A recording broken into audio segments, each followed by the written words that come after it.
Hi guys, and welcome back to my channel. I have a fantastic new project to share with you today, especially seeing as the weather is so good and we're spending so much more time out in the garden. I want to show you how I took this picnic bench and turned it into a table that looks like something you buy in a high-end shop.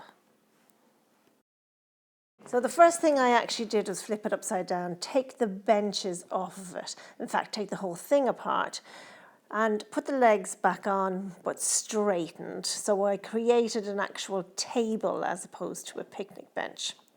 That gave me a chance to really look at the top of the table and see what I was working with. I had intended to stain the top and paint the underside. So as you can see, there were lots of bits of paint and everything on this wood from other projects that I'd used this table to lean on. So before I could stain that at all, I had to give it a good sanding. But first of all, I flipped it upside down again and I decided to paint the legs. So I gave it a light sanding with 180 sandpaper rolled over just a little piece of wood you can use just to make sure that your sanding is nice and even. And then I gave it a bit of a scratching up before I rolled on my primer.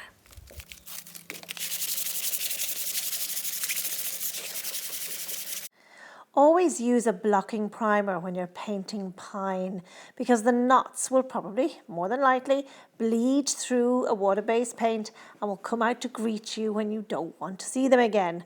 So I used a blocking primer called Bloxit. It's an oil-based primer, but you can put a water-based paint over it from the same company. I will link all these products in the blog post that goes along with this video on our website, www.shabby.ie.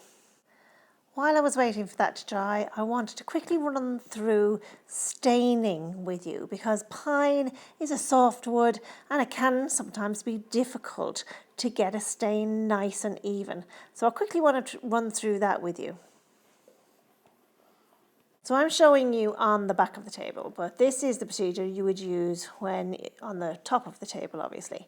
So after you have sanded back any lacquer, varnish or paint that you want removed from your table and you're back to raw wood, the wood can feel a little bit coarse. So you always work your way up through the grades of sandpaper. If you've finished on 80, you then go to 120, 180, 220. I always then finish with a superfine sanding pad like the one in my hand there, the blue one, that's a 500, and that will close the grain a little bit and make sure that your stain goes on evenly.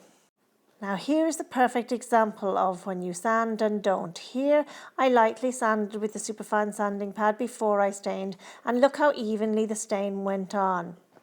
But further down I didn't sand, I just went straight in after the rough sanding and look how uneven the stain took because the grain was still open. See the difference? That is the importance of closing the grain using a fine sanding pad before you go in with your stain. Most important lesson I could possibly teach you. Okay, so now let's get back to the painting. For all my outdoor projects this year, I've used a new paint from a company called Fleetwood Paints, and it is a new exterior paint. And it goes on old wood, new wood incredibly well. It has this flake and crack resistant technology in it, so as the wood expands and contracts, the paint won't crack with it. It's called Superflex, and you can get it tinted into a gazillion colours, so I absolutely love it. And this is the paint I used for this table, as well as the whole garden project, including the big pergola and all behind me, which is highlighted on my Instagram if you want to go and have a look at that. We had no garden here at all a few months ago. A big pergola and patio and a shed bar, and it's all highlighted on Instagram. So if you want to pop over there, you can have a look. Okay, now it is time to start working on the top. So the first thing I want to do is get all the crap off of it. All the bits of paint and everything that I've had on it for the last couple of years as I've used it as a work table. So get it back to raw wood, and it'll look better already. Then I want to go in and create a design before I stain, and I'll show you what I do. Okay, so that was a run over with a 120, a 180, and now I'm giving it a rub over with my superfine sanding pad because it just feels a little bit too rough to put a stain on. I'm just going to close the grain a little bit, get inside those bits as well, and get it ready for staining and painting.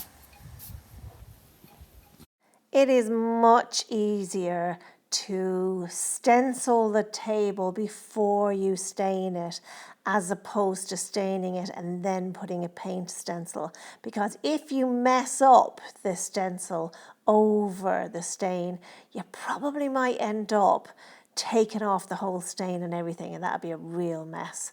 So the quickest and easiest way to do it is get your stencil out, get the table stenciled, and then stain over it. Never be afraid that your stain is going to cover the paint, because it doesn't. Stain doesn't cover paint completely. Yes, it'll darken it slightly, but it won't cover it completely, and it'll really enhance the pattern that you made. I'll have links to the stencils that I used and the paint and everything on the blog post. You'll also notice I used a repositionable spray on the back of that stencil. That's really important if you're going to do a nice, neat job. It makes sure that every single bit of that stencil stays down while you put the paint over it. And of course, take some of the paint off on some paper or some kitchen roll before you actually apply it onto the stencil.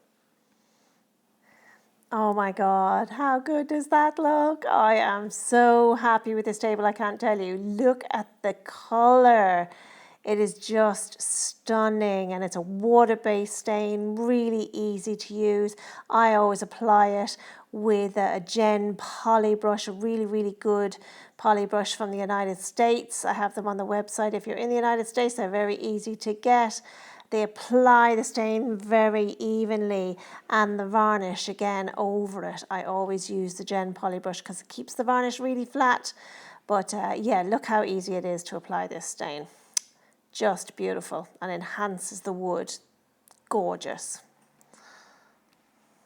Those of you wondering, I did 2 coats of the stain, and then I did 3 coats of a yacht varnish on top.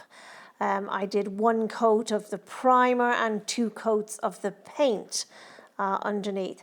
I even put some of that stain on these wicker chairs to enhance the colour, and you can see they did. And here it is all finished. What do you think? I absolutely love it. I cannot believe the difference. And it is a technique, that stenciling under the stain, that you can use in so many projects. Please give it a go.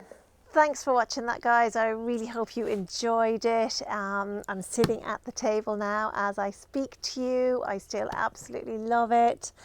And as I say, this is a technique you can use on so many projects. Please subscribe to my channel and press the little bell, and then you'll get notified when I'm doing something else.